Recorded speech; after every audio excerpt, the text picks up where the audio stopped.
Florida CFO Alex Sink gets even tougher amid shocking revelations of state regulators allowing thousands of criminals to work as mortgage brokers. Someone's head may roll, and that's only part of what's coming next as Governor Crist returns from a 10-day economic development trip to Europe. All that on Power Play this week with our guests, Paul Fleming, state editor of Gannett News Service, and Aaron DeLotte of the Orlando Sentinel. Blockbuster story in the Miami Herald about this mortgage broker scandal, criminals working in the field, goes back perhaps to the Gallagher era. What's going on? Outstanding reporting by the Herald showing how state regulation of mortgage brokers was lax and was not happening as state law required, and in other areas where it also was not clear, showed that we had in Florida criminals with backgrounds that included fraud, financial fraud, brokering mortgages here during the boom that we're now out of. It would seem a housefly might have a longer lifespan than Don Saxon, the executive who's under fire by CFO Sink, AARP. What's going to happen, Aaron? Well, there will be blood next week whenever the Florida cabinet weighs into this. Sink, of course, the first day the story came out on Sunday, announced that she wanted Don Saxon, the commissioner of the agency, fired or to resign. And we'll find out next week if he can save his job by appealing to the Republicans that are on the cabinet. This story is really a gut check, though, for Florida policymakers, because for the last year they have said budget cuts aren't really our fault. We can't control the national economy. We can't control the housing bust. But this is one finite area where they did have control and a very specific job function, and they apparently weren't doing a very good job. There's reform work for the legislature to do now, too, isn't there? Well, you could put more, you could have the Office of Financial Regulation do its job, for one thing.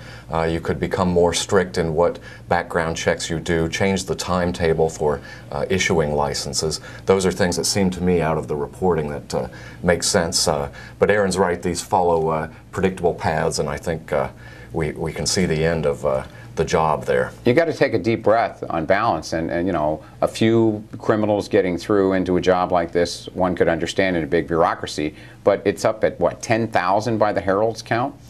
And Don Saxon has put out a very spirited, lengthy rebuttal saying that we'll get to the bottom of this. There may have been mistakes made. It was really not a mea culpa, but it said essentially we've asked the Herald for their findings and we'll go through them and try to respond. Now, I don't know if that's going to cut it next week because there's a lot of pressure now immediately to do something. I would think he has a better chance of winning the lottery than keeping his job, Paul. I don't know if it's that high, but it's similar to that. And let's put it into context, too. There are nearly 250,000 mortgage originators in the state, so it's a pretty big job to regulate that. This is the news that greets Governor Crist coming back from a somewhat successful 10-day trip to Europe. What did he get out of that trip for Florida?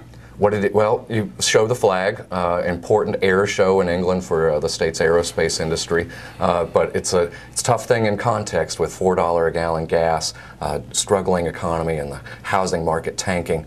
It doesn't look real good spending all that state money to go on a tour. Easy to criticize, Aaron, but isn't the most important time to boost economic development when the economy's down?